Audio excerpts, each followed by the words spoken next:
Perdre un conjoint, c'est un choc, c'est un événement dévastateur. Et pour beaucoup de femmes dans le monde, cette perte est aggravée par des pratiques traditionnelles où la femme est écartée, elle n'a droit à aucun bien de son défunt mari.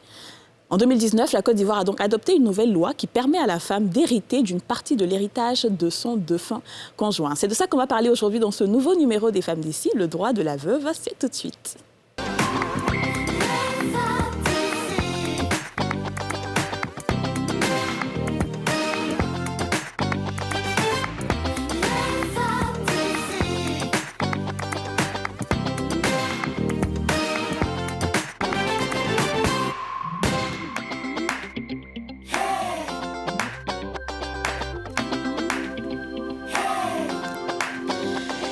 Bonjour à tous et bienvenue pour ce tout nouveau numéro des Femmes d'ici, dans votre rendez-vous 100% féminin et 100% franc-parler. Bonjour. Hello les filles. Hello. Ça va bien? Ça va et vous? Ça va. Génial. Est-ce que vous pensez que j'ai grossi, les filles? Oh, tout à l'heure, tu parles de ça. Moi, honnêtement, personnellement... Tu vois pas? Pas du tout. Tu peux demander aux internautes de réagir. D'accord, pas du tout, de toi. Dire ce qu'ils en Pourquoi pensent. tu penses? T'as pris En fait, combien? mes joues, c'est mes joues, j'ai l'impression. T'as pris combien de kilos? 1. Tu l'as vu de la gifler, quoi, souvent. Pardon, Anna. Après, chacun sent les choses. En fait, non. Moi, ça m'arrive de me sentir gonflée, tu vois. Voilà. Mais c'est peut-être juste... Bon, en même temps aussi, il y a eu les fêtes, hein, donc peut-être que t'as trop mangé, c'est tout. C'est vrai. Un petit peu de régime détox. D'accord. Avec tes tisanes, là. Il y a compris. Bon, plus sérieusement.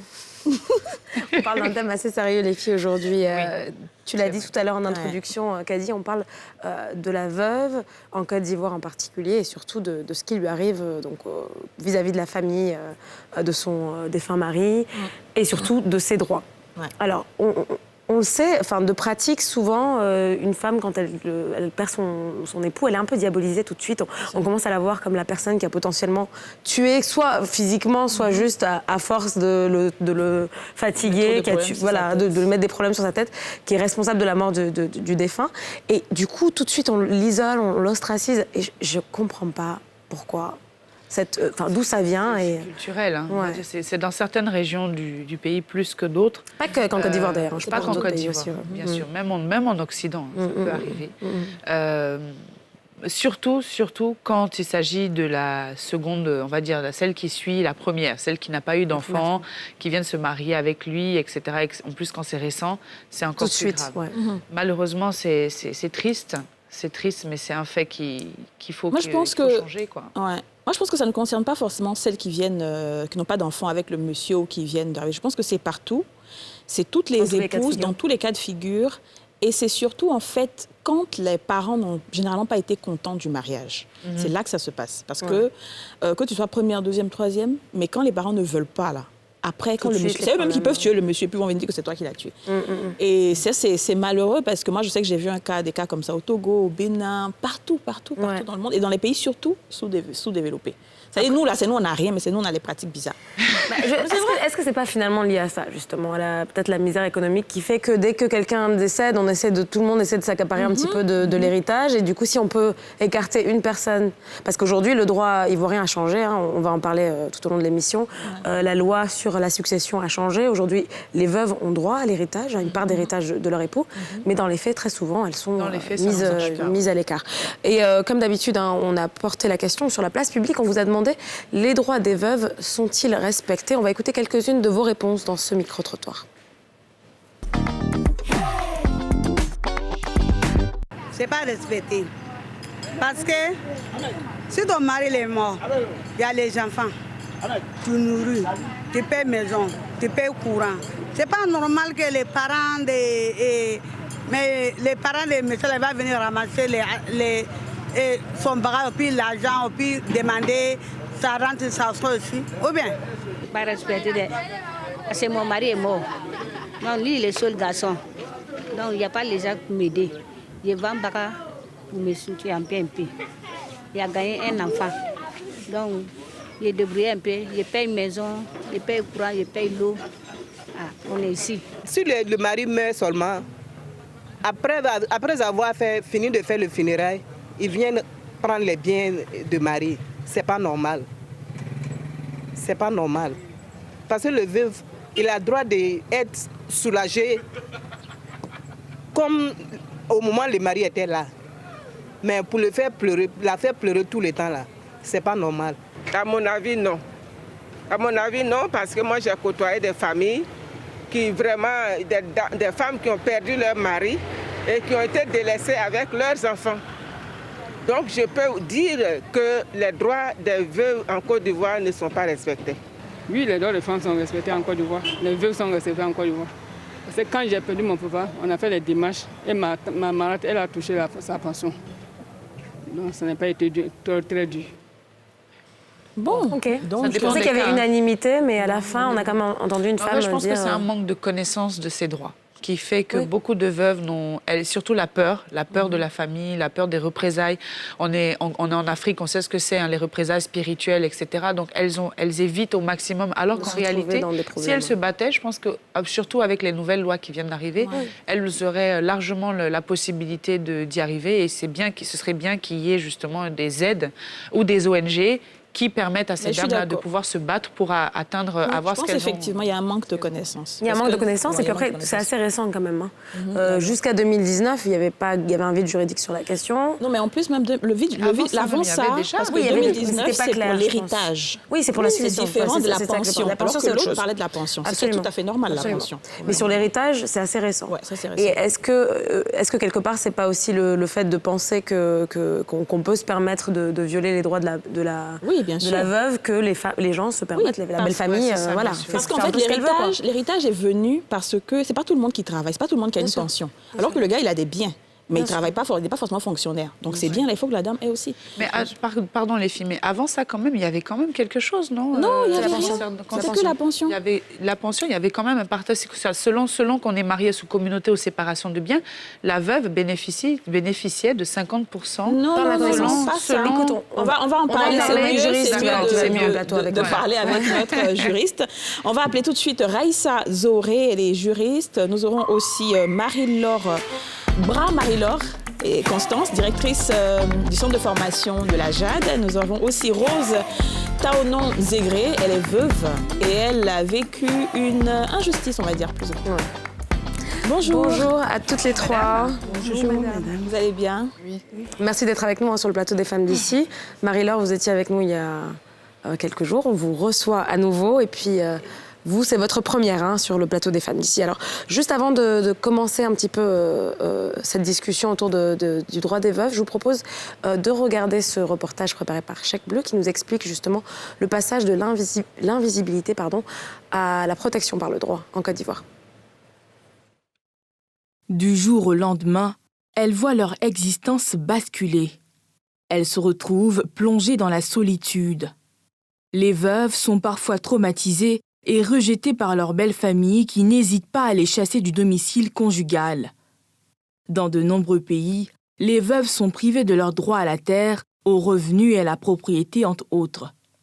Faute d'un accès à la protection sociale, elles se retrouvent en situation de vulnérabilité et dénuées de moyens financiers. Ce qui explique les difficultés qu'on peut rencontrer, c'est la persistance des mauvais aspects de la tradition qui sont retenus par certaines personnes qui profitent du décès pour essayer de s'accaparer les biens de la personne décédée, donc du mari défunt. Et bien souvent, c'est ce qui entraîne les difficultés pour la veuve et pour les orphelins.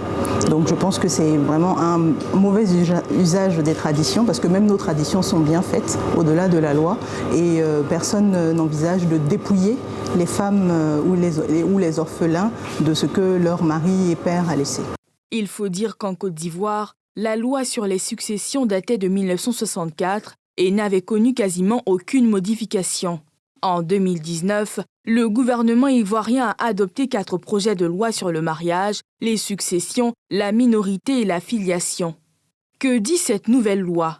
Alors, lorsque vous êtes marié légalement et que votre mari vient à décéder, la loi prévoit, quand il y a des héritiers, que vous recueillez en tant que veuve 25% des biens qui ont été laissés, du patrimoine qui a été laissé par le défunt. Et les héritiers prennent les 3 quarts, les 3 autres quarts. Donc vous prenez 1/4 de la succession et les 3 autres quarts reviennent aux héritiers. La perte d'un conjoint est un événement dévastateur. Pour de nombreuses femmes dans le monde, en particulier dans les pays en développement, cette perte est amplifiée par un combat de longue haleine pour subvenir à leurs besoins fondamentaux, pour faire respecter leurs droits humains et leur dignité. Mais moi, j'ai envie d'attirer l'attention sur les femmes qui ne sont pas légalement mariées et dont le compagnon vient à décéder. Parce qu'elles ne sont pas mariées, elles ne sont pas protégées, elles sont encore plus exposées que celles qui ont pu bénéficier d'un mariage légal.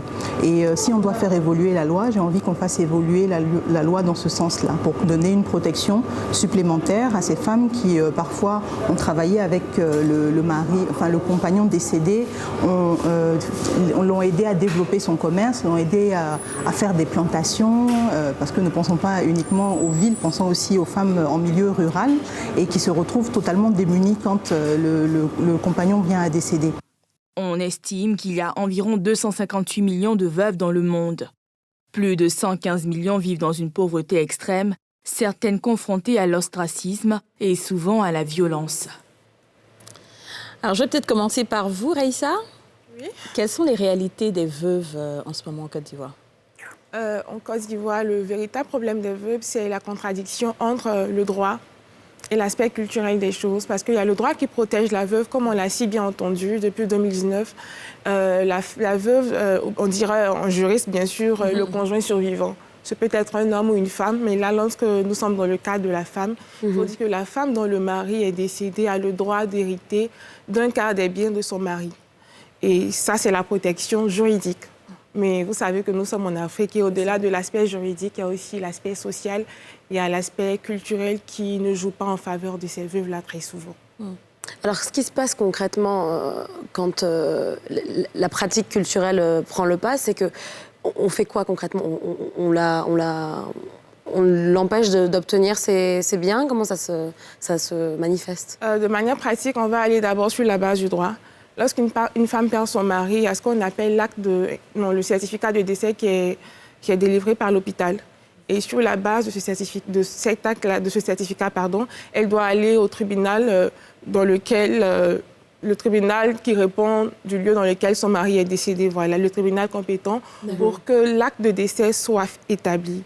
Elle dispose de 24 heures, il faut le préciser. 24 heures à partir du décès. D'accord. Pour faire... Voilà, si elle passe du temps, elle sera obligée de faire un jugement supplétif de décès. Et là, la procédure est encore plus compliquée. Donc, c'est préférable de le faire dans les 24 heures, même si on est encore dans le chaud de la douleur, c'est important de le faire. Et c'est avec cet acte-là qu'on pourra établir ce qu'on appelle l'acte d'hérédité. D'accord. Parce que quand la personne meurt immédiatement, ça ne veut pas dire automatiquement on se partage les biens. Non, de manière juridique, ce n'est pas comme ça. Il faut établir l'acte d'hérédité qui prend en compte le certificat de décès, comme je l'ai précisé, l'extrait de naissance de la personne, de l'épouse, le livre de famille, les extraits de naissance des enfants, des enfants, je précise, les enfants dont la filiation a été légalement établie. Ce certificat de décès, est-ce que c'est obligé que ce soit la veuve qui le fasse ou est-ce que quelqu'un d'autre peut le faire à la place de la veuve? Quelqu'un d'autre peut le faire. Pas forcément elle, mais il faut que quelqu'un le fasse dans les 24 heures. Mais pourquoi est-ce qu'en général, on sait que c'est culturel, mais pourquoi est-ce qu'il y a ce traitement aussi méchant concernant la veuve? Je vous pose la question à toutes les trois. Hein. Pourquoi est-ce que c'est aussi dur d'accorder de l'importance à celle qui a partagé, on va dire, la vie du veuf? Bon, moi, je dis que c'est la mentalité. Voilà, parce que moi, j'ai assisté à une scène où il y a une veuve qui est là et on la persécute, on dit certaines choses. Et il y a l'autre qui dit, bon, moi, à mon tour, j'ai vécu cette situation. Et quand il y a un décès dans sa famille, où l'homme est décédé, donc on persécute aussi la veuve. Donc moi, je me dis que c'est une manière de voir les choses, de comprendre la vie. Parce que c'est pas parce que j'ai vécu cette situation que je dois appliquer cette situation sur ma sœur qui est en détresse actuellement. Donc moi, je me dis qu'il faut changer la manière de voir les choses. C'est pas parce qu'on a fait ça avant qu'on doit continuer à l'appliquer. Voilà. Madame Zégré, oui. Vous avez perdu votre mari. Et ça ne s'est pas passé comme vous le voulez. Vous pouvez nous raconter un peu quels sont les problèmes que vous avez eus? Merci d'être là ce matin avec vous. Bon. Mon mari et moi, on s'est connus. Quand on s'est connus, il n'y a pas eu longtemps, et puis on s'est mariés le 27 décembre 1919 1900 2019, voilà. 2019. Et là, il ne se portait pas tellement bien, mais ça allait. J'ai perdu ma grande sœur, je suis allée au village. C'est de là on m'a appelé qu'il est tombé. C'est au-dessus de la cassure de son pied. Il est décédé. Malgré qu'il n'avait pas grand-chose, mais on était là, on vivait. Après ça, après son décès, quand on allait l'enterrer, ses enfants ont pris un virage. Il avait des enfants avant? Il a des grands-enfants même. Ouais, des adultes. Voilà, des adultes. Voilà. Après le décès de leur papa, je ne reconnais plus les enfants là. Ils ont changé de visage. On va changer, carrément. Qu'est-ce qu'ils ont fait exactement? Du vivant de leur papa, il a un coin où il fait louer. Bon, il y avait un conteneur qui était là, il m'a donné, il m'a dit non, tu vas te débrouiller là. J'ai dit mais non, il n'y a pas l'argent pour le moment. Donc je vais mettre quelqu'un là. S'il me donne de l'argent que je mets à côté, que ça est un peu beaucoup, j'ai commencé à faire mon commerce. Parce que lui-même là, avant que je ne vienne avec lui, il faisait déjà mon commerce. Voilà. Bon, ce jeune est venu, il a pris le coin, il a commencé à me payer. Quand on a fini d'enterrer leur papa, moi, mon grand frère qui devait me soutenir, qui m'a soutenu aux obsèques de leur papa, là, il est décédé. J'ai fait appel au grand, le plus grand. J'ai dit, ah, j'ai perdu mon grand frère. Il dit, ah, nous aussi, on a perdu notre parent. On a perdu un de notre frère, dont on s'en va aux funérailles. Moi, d'accord, je suis allée à Gagnoa, personne ne m'a appelé, personne ne m'a suivi, aucun aide. Tu as vu? Et qu'est-ce qu'ils ont fait? Qu'est-ce qu'ils ont pris exactement? Bon, ils ont pris là où leur papa prenait, parce qu'on n'a pas duré. On n'a fait que 7 mois. D'accord. Il ne m'a même pas montré qu'est-ce qu'il avait, qu'est-ce qu'il n'avait pas. On n'a pas eu le temps de faire tout ça là. Ouais. Voilà. Quand leur papa est décédé net là, ils ont pris même la clé de sa chambre. Tout était bloqué. Moi, je n'avais pas. Votre chambre conjugale? Non, non. Lui, il avait sa chambre et puis moi, j'avais ma chambre. D'accord. Maintenant où il dormait là, c'est là-bas se trouvait tout. Les carnets, les certificats de décès dont vous avez parlé. Tout ça là, ils ont tout bloqué. Présentement, même le carnet de mariage, même là, sa fille a pris. Mais alors, quelles sont les actions, justement, que la veuve, que ce type de dame, de veuve, peut entamer au niveau de la justice pour revendiquer son droit dans ce type de cas? Alors, en tant que veuve légitime, c'est-à-dire que vous avez fait un mariage légal, c'est bien cela? Oui, mariage légal. Sous quel régime déjà? Régime de biens. Communauté. Une communauté de biens. C'est un peu délicat parce que le mariage est récent. Donc, il va d'abord falloir évaluer les biens du monsieur au moment du mariage. C'est-à-dire qu'il a pu acquérir des choses, tout ça, parce que la communauté des biens, c'est un régime assez délicat. Le nom exact, c'est la communauté des biens réduits aux acquets. Donc, c'est les biens communs acquis pendant le mariage qui sont normalement à partager. Donc, au principe, quand le monsieur décède comme ça, ce qui se passe, c'est qu'il y a la dissolution de la communauté.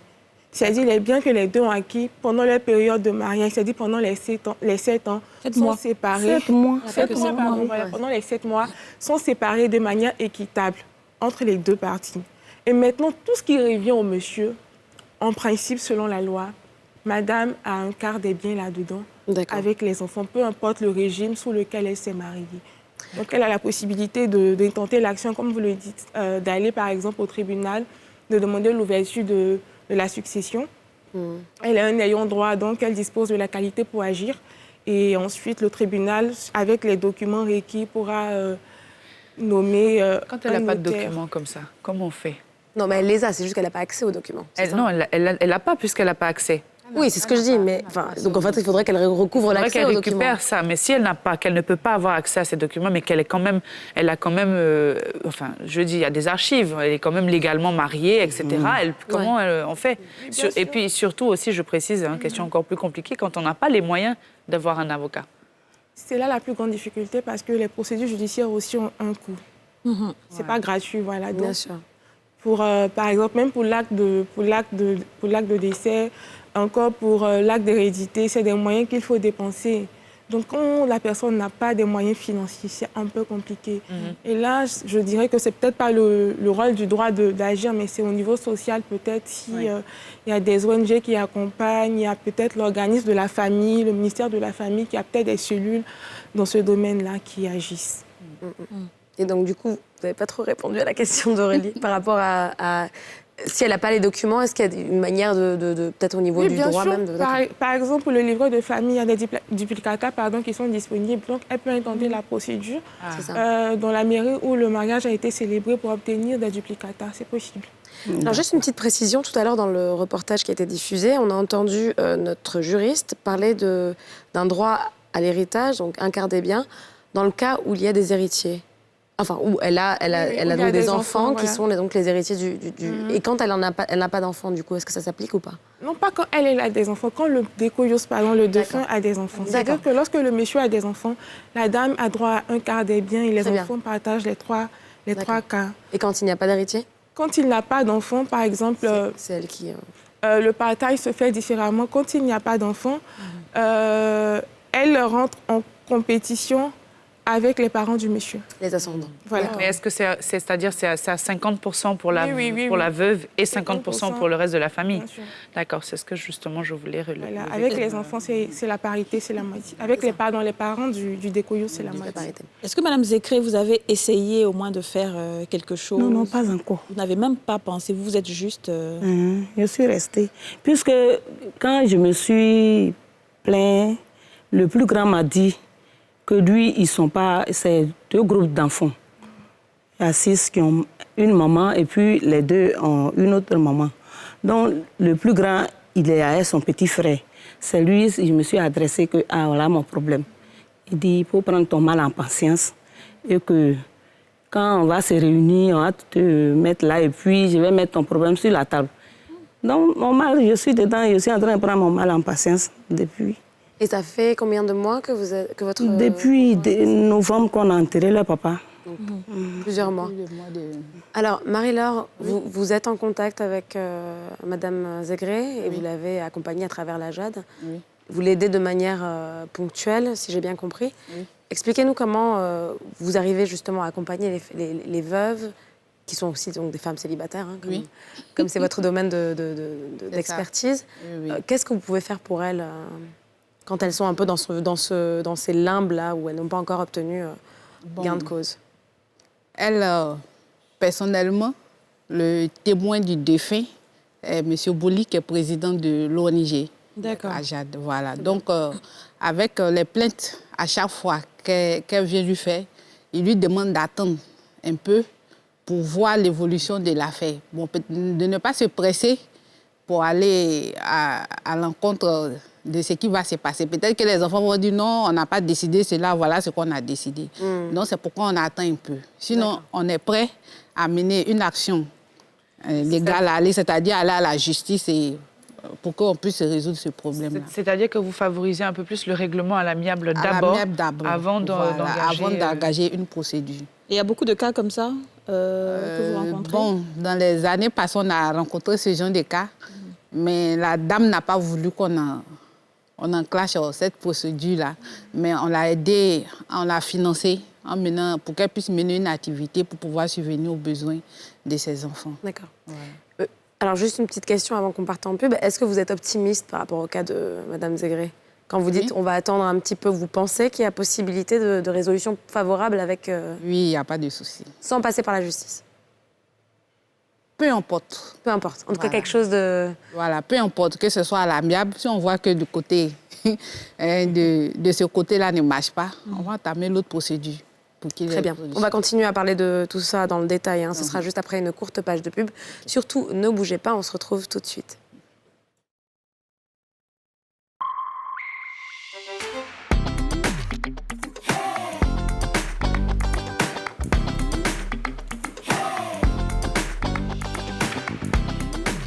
Bienvenue si vous nous rejoignez, vous êtes sur NCI, la nouvelle chaîne ivoirienne et aujourd'hui on parle du droit de la veuve de votre émission préférée Les Femmes d'ici. Les Femmes d'ici, je rappelle que c'est tous les jours du lundi au vendredi à 13h05 sur le canal 204 du bouquet Canal+, et numéro 4 de la TNT.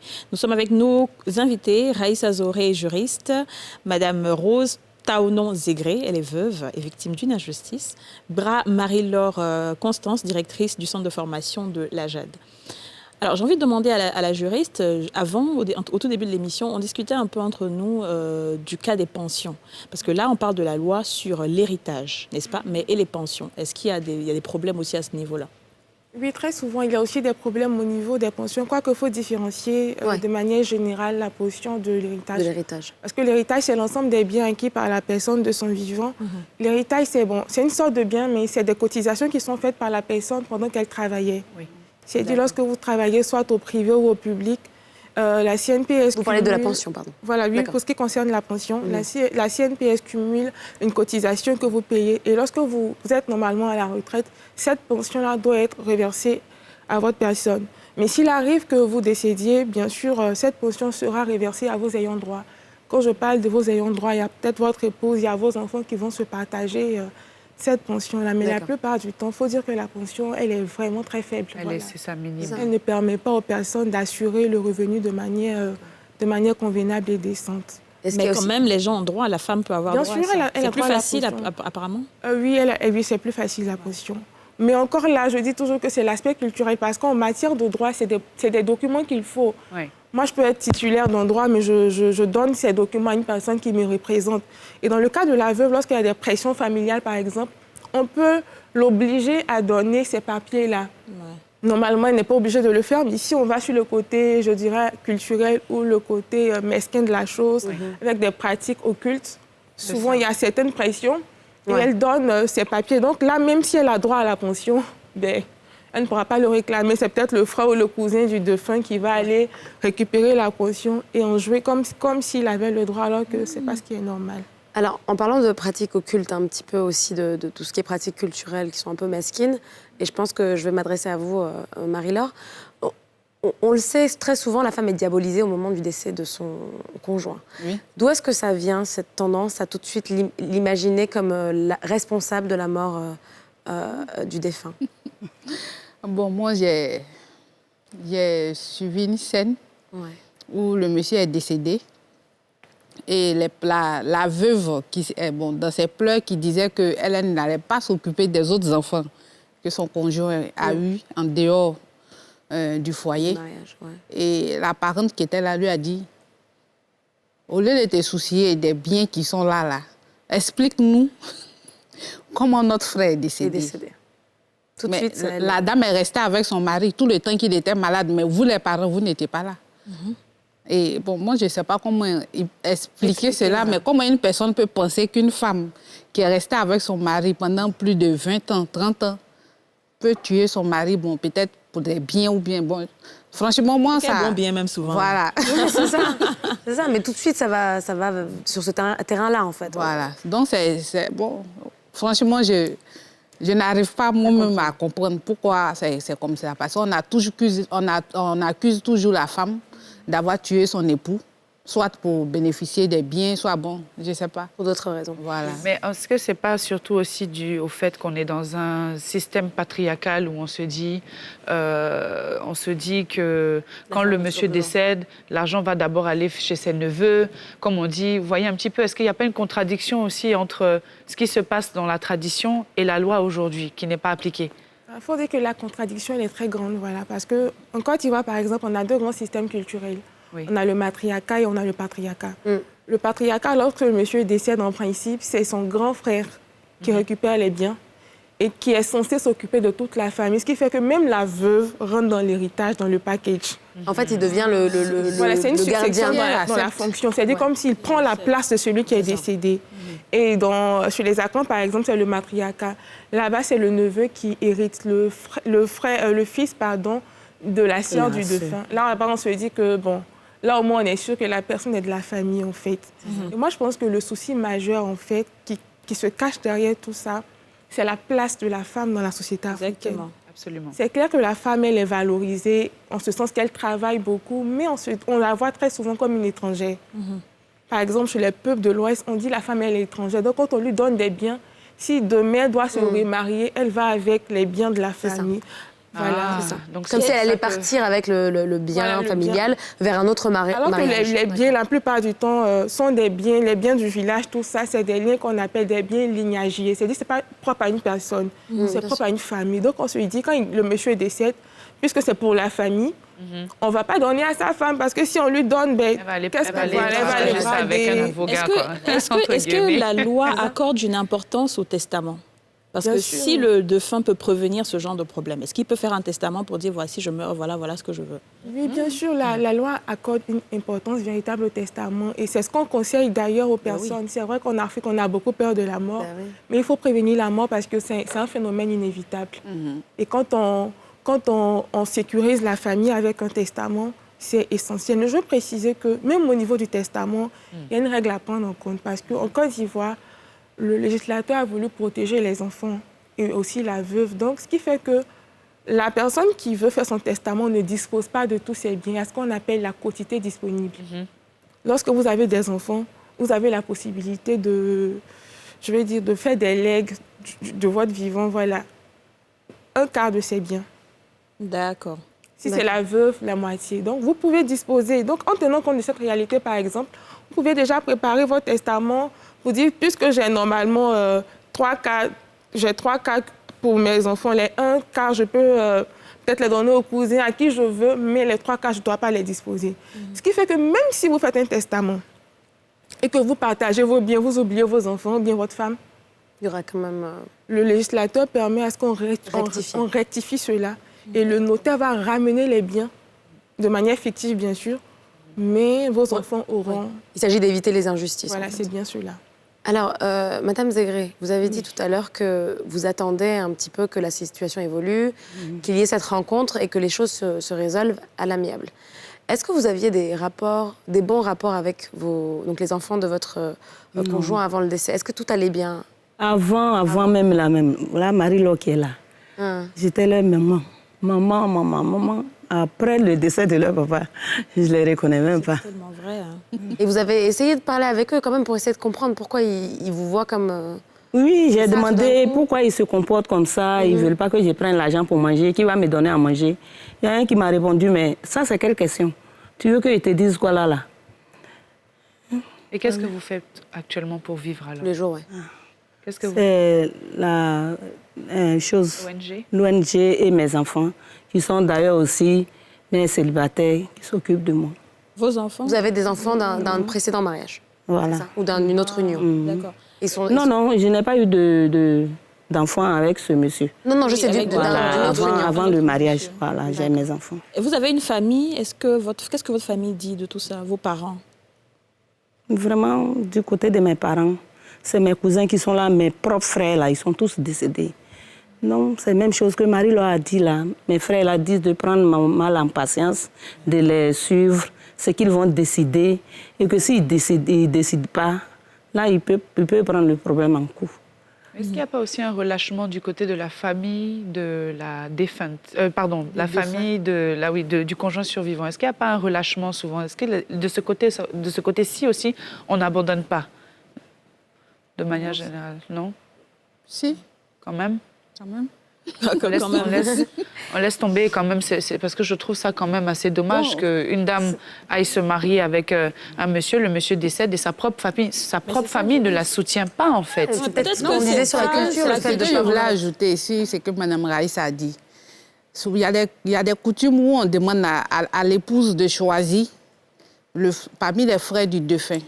Ouais. Voilà, on lui demande de choisir. Et si elle ne choisit pas, là, ça vous voulez dire en tant que futur époux. En tant d'épouser, voilà, en tant que futur époux. Et quand elle refuse, ça devient la guerre. Voilà, ça devient un problème. Mais quand elle accepte, comme elle a dit, lui, il récupère les biens. Et c'est à lui maintenant de s'occuper de la famille, des enfants. Or, par moment, ça ne se passe pas comme ça. Bien sûr. Voilà, il récupère les biens et puis bon, lui, il fait ce qu'il veut. Oui. Et c'est maintenant la veuve qui va se débattre là et s'occuper de ses enfants. Est-ce que les hommes veufs aussi rencontrent un peu des problèmes comme ça? J'en doute. Hein. Non, en fait, il faut dire qu'en Afrique, les hommes veufs n'ont pas toujours le courage de réclamer leurs droits parce qu'on s'est dit c'est les hommes. Oui. Et on va les voir d'un mauvais œil pour dire ah bon, tu as tué ta femme, c'est pour prendre tes biens. En fait, c'est la même chose. C'est pareil, en fait. Ouais. Là, il y aura encore plus de tabous, peut-être. En plus. Voilà, eux, ils sont plus biaisés parce que leur qualité d'homme l'a fait que même s'ils veulent demander, ils sont un peu gênés. Et moi, je veux dire que dans ce cas de figure, ce que je préconise vraiment, c'est le caractère amiable. Parce que pour les cas qu'on a eu à vivre en droit, on propose toujours de négocier d'un premier bord parce que la famille, c'est sacré. Et toujours en matière d'héritage, il y a toujours ces frictions. Mais négocier, si ça ne va pas quelque part. Moi, j'ai ma tante, par exemple, à qui ils ont dit tranquillement, soit tu vas prendre l'héritage, c'est-à-dire soit tu prends l'héritage et on élève tes enfants derrière toi, soit tu laisses. Et comme ça, tu peux prendre tes enfants, c'est ça? Non, quand on dit on élève tes enfants, c'est-à-dire on va te tuer, en fait. C'est-à-dire on élève tes... Tu vois, non, c'est ce qu'on dit en Afrique. On dit soit tu vas prendre l'héritage et puis nous, on va élever tes enfants derrière toi. Waouh. Oui, c'est une menace de mort. Oui, ils lui ont dit ça cache. Et là, aujourd'hui, elle est dans la misère, elle est quelque part là-bas avec ses enfants. Mais quand c'est comme ça, ouais, amiable qu'elle est dans... Non, là, c'est des cas extrêmes. C'est plus amiable. Vraiment, c'est plus le côté amiable. Même le droit, je dis que le droit est limité là parce que si elle veut insister, elle peut perdre sa vie. Et nous, en droit, il y a quelque chose qu'on dit toujours, c'est que bon, c'est en tant que juriste personnel, ce qu'on dit, on dit toujours qu'un bon arrangement vaut mieux qu'un bon procès. Parce que le procès, il prend du temps. Normalement, la loi dit que la succession s'ouvre au décès. Dès que l'absent est mort, on peut carrément reprendre le partage. Mais dans la pratique, ça prend beaucoup de temps parce qu'il y a des incompréhensions à gérer. Donc, si on peut s'entendre, on s'entend. Mais si on ne peut pas, on est obligé. On est obligé d'aller devant le juge, d'aller avec le notaire. Ça fait qu'il y a des frictions. Après, c'est des choses qu'on ne peut pas forcément réparer. Ouais. Mais bon, quand on n'a pas le choix et qu'on doit... Il faut vraiment avoir du cœur pour se battre, pour y arriver. Franchement. Marie-Laure, alors on imagine que c'est pas évident forcément d'aider les femmes dans ces cas de figure, de leur fournir une assistance financière au quotidien. Est-ce que vous pouvez par contre apporter un autre soutien, notamment au point de vue psychologique, parce qu'on parle beaucoup du décès, on sait qu'elles vivent tout de suite le traumatisme du décès du conjoint et ensuite le traumatisme de se retrouver sans rien du jour au lendemain. Qu'est-ce que vous parvenez à faire, vous, pour les aider à sortir de la tête de l'eau? Voilà, comme le président l'a dit la dernière fois, lui-même en tant que psychologue, voilà, il échange avec la veuve ou bien la personne qui est en difficulté pour essayer d'abord comprendre le problème et essayer de l'aider en lui donnant des conseils. D'accord. Voilà. Et vous avez beaucoup de veuves que vous avez reçues dans votre ONG ce jour, que vous aidez? Oui. Donc il y a un réel besoin aussi il y a un réel soutien. Besoin et puis bon, il faut véritablement les soutenir parce que c'est pas facile. Voilà. Souvent, quand moi je regarde ma maman en train d'expliquer son problème, souvent ça me révolte. Et après, j'essaie de la calmer et lui dire que dans tous les cas, le Seigneur va nous aider pour atteindre notre objectif. On va trouver une solution. C'est le Seigneur seulement qu'on peut regarder. Franchement. Voilà, pour pouvoir résoudre ces problèmes-là. Alors, on est à la fin de cet entretien. Est-ce que vous aurez un dernier mot? Et on va juste rappeler aussi votre numéro de téléphone pour que tous ceux et celles qui veulent vous aider et aider aussi ces veuves puissent vous joindre. D'accord. Bon, mon dernier mot, c'est de plaider auprès d'abord de la justice, de pouvoir aider ces veuves-là, de pouvoir les aider véritablement. Bon, souvent, on a tendance à avoir des partis pris dans les règlements des contentieux, souvent où l'autre prend parti, par exemple, du côté des parents, parce que si on a fini de résoudre, on va te donner quelque chose. Voilà, je souhaite que ce soit des règlements sincères et pour que la justice soit véritablement faite. Voilà, pour que ces femmes-là soient heureuses. Parce qu'une femme qui a perdu son époux, c'est pas facile. Voilà, c'est pas facile. Et même si c'est un homme qui perd son épouse aussi, c'est pas facile. Voilà, parce que nous, on est resté auprès de notre père. Lorsqu'on a perdu notre maman, on a vu que c'était pas facile. Et il faut du courage, il faut qu'il soit entouré d'amour pour que cette personne puisse véritablement aller de l'avant. Et nos contacts, c'est le 01 13 52 38 ou le 01 44 65 71. Merci beaucoup. Et vous aurez, Raïssa? Moi, je veux d'abord saluer l'avancée du droit en matière de la protection de la femme, parce qu'on l'a dit, avant 2019, ce n'était pas le cas. La femme était héritière au 3e rang. C'est-à-dire lorsque le monsieur n'a pas d'enfant, il n'a pas de parents, il n'a pas de père, il n'a pas de sœur. Alors qu'en Afrique, c'est rare de possible. Voilà. Donc, aujourd'hui, le droit a beaucoup avancé. Et donc, il faut saluer cette avancée-là. Et le droit permet même à la femme qui est en communauté de vie avec son mari, je ne dis pas communauté de biens, communauté de vie avec son mari, qui avait peut-être une affaire avec lui, le monsieur décède. Le droit permet à cette femme-là de pouvoir récupérer l'affaire, bien sûr. Donc, c'est une avancée, bien sûr. Si cette part des affaires-là est plus importante relativement aux autres biens, elle devra payer ce qu'on appelle une soulte. Mais c'est déjà une avancée parce que si vous imaginez, vous entreprenez quelque chose avec votre mari et puis il décède, et puis les enfants viennent prendre la société, c'est vraiment terrible. Mais aujourd'hui, le droit a avancé. Donc, pour que ce droit soit effectif, il faut véritablement une éducation au niveau de la société. Si dès maintenant, on commence à dire à nos enfants, écoute, les biens de ton frère ne sont pas tes biens, ce sont les biens de sa femme et de ses enfants, je pense qu'on pourra véritablement avancer aider notre société. Madame Zegré, vous êtes optimiste, vous pensez que ça va aller? Ça va aller? Ça va aller. Ça va aller? Oui, par rapport à l'ONG, à Jade, ça peut aller. Ça peut aller. Et peut-être aussi la résolution de... Oui. À l'amiable, on va espérer en tout cas. On va croiser les doigts. Croiser les doigts. Merci beaucoup en tout cas. Merci pour votre courage. Et puis Yako encore. Merci beaucoup. Merci à toutes les trois. On se retrouve tout juste après une petite page de pub. À tout de suite.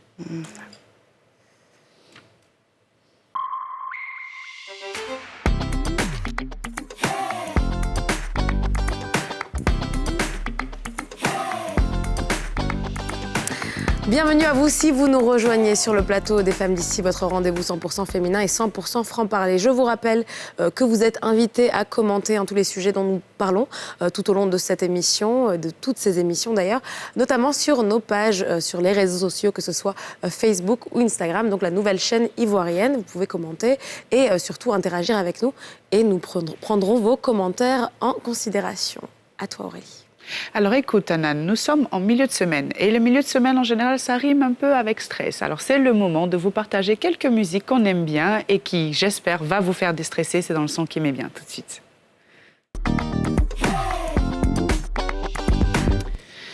Toi, tu stresses en milieu de semaine, toi? Ah oui, toujours, en milieu de semaine. Le lundi, surtout. C'est le rush. Moi, c'est mardi, mercredi, tu vois, on est tout le temps... le week-end. Voilà, on est là, on court à gauche, à droite et tout. Mercredi, il y a le jour qui dure le plus. Je t'assure, mercredi, jeudi, encore plus dur. Mais quand jeudi soir arrive comme ça... On se dit non, c'est vendredi, on ne dure pas au champ.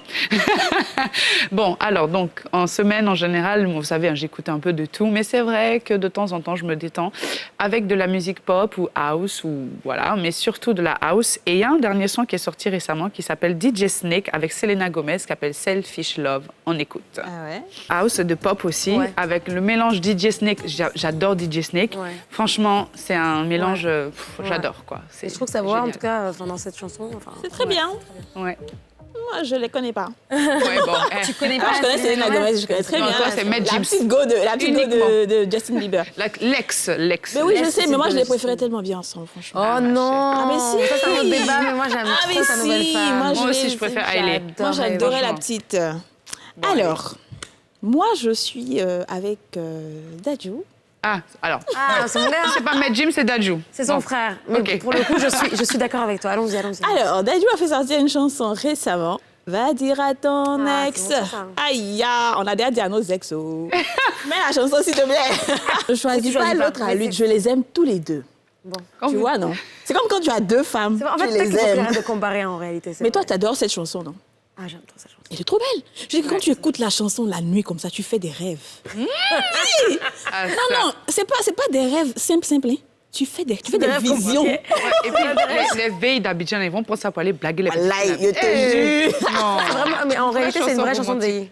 Oui, c'est une chanson de veille. C'est un discours de veille, ça, en vrai. Mais Dadju, ça, c'est tout Dadju, ça. C'est pour ça que les femmes l'aiment, tu vois. J'espère qu'il est vrai. Il est aussi vrai que dans ses chansons. Non, généralement, il a une chérie et que c'est sérieux. Il a une chérie, c'est sérieux, mais on l'a jamais vu. Mais justement, c'est bien, c'est la discrétion. Non. Ça veut dire que ceux qui disent sont discrets, là, c'est eux qui font les bêtises. Non, je pense pas. C'est peut-être peut-être qu'il veut la protéger, je sais pas, peut-être qu'elle est pas connue, peut-être, tu vois. Peut-être. En fait, ils en ont marre de nous, du coup, ils sont en train de... Allons-y. Non, à toi. Troisième, ma chanson aujourd'hui, on fait un petit peu voyage dans le temps. Donc, les années 90, fin 90, c'est Mariah Carey, Always Be My Baby, parce que moi, je suis un peu une vintage lover et j'aime trop les vieux sons. Donc, on va écouter aussi. On va partir mais tu vas revenir. Tu vas aller où tu veux, tu vas tourner. revenir. C'est ça, on dit tu vas tourner mais jusqu'à... ça fait vraiment la stalkeuse, quoi. Genre, je vais jamais te laisser. Tu es le terminus. Tu es le terminus, tu veux, tu veux pas. C'est clair. Je me dis, ah ouais, quand même. Mais c'est vrai que la façon dont elle la chante, ça fait quand même... Ouais. On dirait pas qu'elle est folle. Genre, tu chantes, je vais te tuer. mais on aime, tu vois. Je t'assure. Donc voilà, c'était mon petit son qui met bien. Ah, c'est bien, ça fait trop bien, j'adore. En plus, malheureusement, ils n'ont pas mis la partie qui chauffe, mais c'est pas grave. Ouais. On va l'écouter après. Bon, les filles, on part en pub ? Oui. On part en pub. Surtout, ne bougez pas. On se retrouve dans quelques instants pour la dernière partie de cette édition des Femmes d'ici. À tout de suite. Retour sur le plateau des Femmes d'ici et vous voyez, le décor a changé. C'est l'heure du quiz. À tout de suite. Alors, mes chéris, je vous ai préparé un quiz pour tester votre culture cinématographique. Super. C'est bon ? Super. Vous connaissez les classiques du cinéma ? Les répliques cultes des films. Répliques. Alors moi, il y a un truc, je retiens jamais les textes, en fait. Ah ouais ? Ouais, non, même moi, mes scénarios, je retiens ce qu'il faut retenir, je tourne et après, j'oublie, je passe à autre chose. Je purge. Après, tu purges. Mémoire sélective, exact. Bon, on va essayer. Moi, je sais que je connais quelques répliques cultes, mais après, faut voir. Après, c'est pas des choses trop compliquées, c'est vraiment des films célèbres avec de belles phrases qui sont drôles, surtout. Ah, c'est que du drôle ? Pas tout à fait. Okay. Ça dépend. On va voir. Okay. Alors, on y va ? Let's go. Ça m'angoisse un peu, on y va. Je vais aller un peu soft. Et vous aussi, vous pouvez répondre depuis chez vous. Hein. N'oubliez pas, vous répondez et vous trouvez avant que les filles ne trouvent, d'accord ? L'oiseau sur le baobab ne doit pas oublier qu'il a porté de... Botswana. Crocodile du Botswana. Oui, Botswana. Comment ça s'appelle ? Botswana. Avec Thomas Ndjidjol. Demi-point pour moi quand même, j'ai trouvé un. Ouais, j'avoue, moi j'ai juste complété, elle a trouvé. C'est ça, exactement. Alors, maman disait toujours, la vie, c'est comme une boîte de chocolat. On ne sait jamais sur quoi on va tomber. Forrest Gump. Wouh, félicitations, Anne, c'est très bien. J'ai beaucoup regardé. Mais après, il y aura des questions à choix multiples, si vous voulez. Tout ce monde dans ma maison, ça me rend malade. Quand je serai grand, je me marierai et je vivrai tout seul. Alors, c'est Harry Potter, Maman, j'ai raté l'avion ou les Maman, j'ai raté l'avion. Maman, j'ai raté l'avion, c'est ça. Ouais. Toujours vivant, mon lapin? Oui. Qui est mort? Je ne sais pas du tout. Pirates des Caraïbes, Monsieur et Madame Smith. Qui veut la peau de Roger Rabbit? Monsieur et Madame Smith. Monsieur et Madame Smith, vous voyez comment vous êtes calés. Toujours vivant, mon lapin, quand il se botte. Oui, je me rappelle, ouais. Alors, oh la vache, elle est bleue ta soupe. Bridget Jones, Le retour de la momie ou Forrest Gump? Bridget Jones, je vois. Bridget Jones. Il n'y a que elle qui peut dire des choses. Elle fait une soupe qui sort bleu. Exactement, exactement. Ouais. Alors, on va revenir un tout petit peu en Côte d'Ivoire. On m'appelle demi-dieu parce que le patron, après Dieu dans ce village, c'est moi. Balle poussière, ouais. C'est mon film comme ça. D'accord. Pourquoi est-ce que tu ne m'as jamais soufflé dans le cou? Ah, l'interprète. L'interprète. J'avais entendu ça dans le trailer. Je suis une fan, donc c'est normal. Hein. C'est ça, exactement. T'avais vite d'elle. Le monde est divisé en deux catégories. Ceux qui tiennent un pistolet chargé et ceux qui creusent. Toi, tu creuses. Le bon, la brute et le truand. Ah non, ma chérie, tu es calée. Tu connais. J'ai dit que je suis dépassée. Je suis dépassée, trop bien. Alors... Tu n'étais pas... Je suis en mode... On dirait qu'on va donner l'argent. Question pour un champion. Question pour un champion. Tu n'étais pas un spermatozoïde que j'avais déjà mon permis. Robocop, L'arme fatale ou Braveheart? L'arme fatale. L'arme fatale, c'est ça. Enfin, j'ai juste deviné parce qu'il y a l'autre qui... Enfin, comment il s'appelle, qui est vieux et l'autre qui est plus jeune. Exactement. Okay. Mais je ne me rappelais pas. Je m'appelle Connor MacLeod. Je suis née en 1515. Highlander. C'est ça. Non, vraiment, je t'ai fait ça. Et la chanson de Highlander, c'était Iwia. C'était un peu ça. Oh non, j'ai aimé. Oh, c'est bon, j'ai adoré ce film. Vous voyez que c'est une série, non? Non, c'est d'abord le long métrage. Non, moi, c'est la série que j'ai vue. Moi, je regardais la série, perso, de Ah ouais, Highlander. c'était une série, peut-être. Je ne me rappelle plus, mais ce dont je me souviens. Peut-être que c'était aussi un film. Je sais plus. Non, c'était une série. C'était une série, hein. Avec Christophe Lambert, voilà. C'est ça, c'est exactement. Une série, les filles, ah, hein. Vous aussi. Respectons les gens qui ont vécu. Je t'ai dit, hein. On n'est pas toutes jeunes. Vraiment. Vous pouvez le constater. Ouais. Alors, mon nom est Bond. James Bond. 007. Mais c'est lequel? C'est James Bond contre Dr. No. C'était le tout premier James Bond. Et c'est là que il dit dans tout après, mais c'est là que c'est venu la en fait, première. D'accord, elle vient de là. D'accord. My name is Bond. James Bond. James Bond. Alors, il y a un acteur, et vous allez me dire c'est quel acteur qui a dit ça. Il a dit Carpe diem. Profitez du jour présent, que vos vies soient extraordinaires. Dans la vraie vie ou dans un film. Al Pacino? Non. Non. Attends. Robert De Niro. Alors, non. Keanu Reeves? Bon, alors, je sais pas. Robin Williams. Ah Bah, oui, j'étais loin. c'était pas dans Dead Poets Society? C'est exactement. Ah, mais c'est ça, mais t'es calé. Il a dit dans le cercle des poètes disparus, il a dit profitez du temps présent, ne faites pas le même jour ce que vous pouvez faire le lendemain par un autre. C'est ça. Très bien. Très bien dit en plus. Hein. Ouais, très bien dit en plus. Alors les filles, c'est bon, on a encore deux autres. Allez, vas-y, deux autres. Alors, on peut tromper 1000 personnes une fois, mais on ne peut pas tromper 1000 personnes 1000 fois. Alors là. Alors ça, par contre. Paumé. Alors je vous donne 3. Vas-y. L'arme fatale, Astérix Obélix, et la cité de la peur. Moi, je pense que c'est l'arme fatale. Non, la cité de la peur. Exactement. Non, c'est film. Je l'ai pas vu. Bête donc avec je pas. Comment il s'appelle Chaban. Très bien, cet acteur français là, j'ai oublié. Christophe de Chavannes. Non. Ça s'appelle Christophe, non? C'est ça son nom? Christophe de Chavannes, ça me dit quelque chose. En tout cas, c'est de Chavannes. C'est de Chavannes? Ouais, je crois que c'était lui. La cité de la peur, ouais. Non, j'ai dû l'avoir vu, mais j'ai oublié, franchement. Mémoire sélective. Bref. Alors, le dernier. Allô, c'est Faro. F comme pharmacie. Ça, c'est balle poussière aussi. Balle poussière. F comme pharmacie. A comme habitat. Trop ce film. Franchement, j'aime trop ce film. C'est tout. C'était les... Merci.